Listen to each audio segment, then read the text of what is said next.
Peggy 18.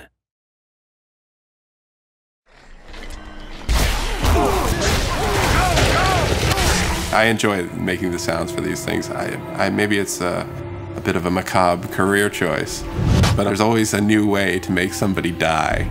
That sounds horrible, but it's true.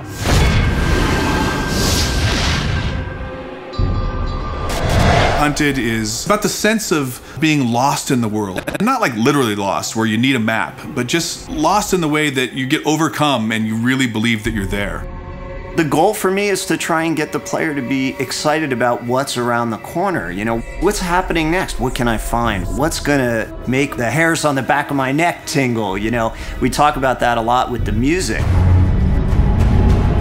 The vibe of the score is powerful. I mean, if you look at the main characters of the game, even the female, she's pretty, you know, with it, pretty brutish looking, very strong, powerful. So I wanted to convey that in the music. So there's a lot of choir, a lot of brass, and a lot of percussion. And as far as modern elements go, I've created a decent amount of sounds for the score to help convey an uneasiness in the world and in the levels that they traverse through in the game. I'm never gonna say no to that. I mean, there's a lot of weaponry, a lot of spell casting, and a lot of hyper crazy kind of sound, but in general, the overall approach is very ambient and kind of creepy, maybe a little bit horror in places. I mean, I'm a big fan of bowing anything, like a cello bow, whether it be a metal tin, a gate, you know, a pot from the kitchen, and you pitch them real low down and you put some reverb and delay on it, and it creates a decent tension for the game.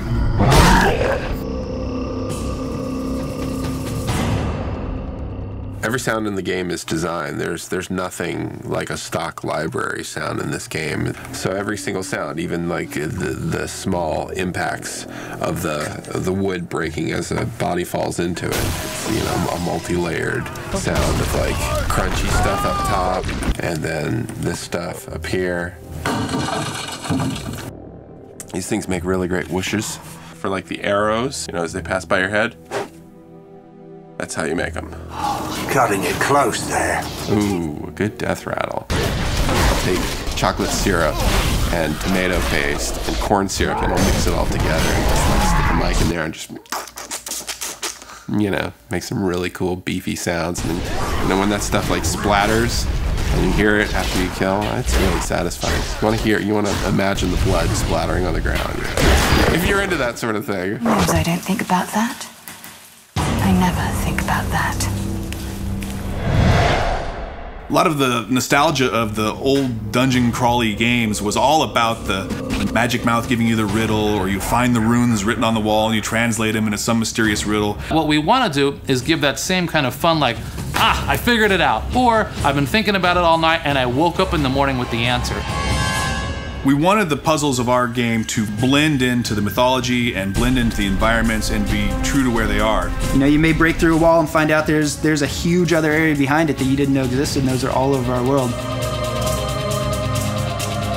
The sense of discovery and all of the emotions that walking down those dark corridors invoke is really, to me, sort of the essence of the foundation of what these games are built on. Because your responsibility is to give people what they're looking for, but once you've done that, and then you got to give them some things they didn't expect.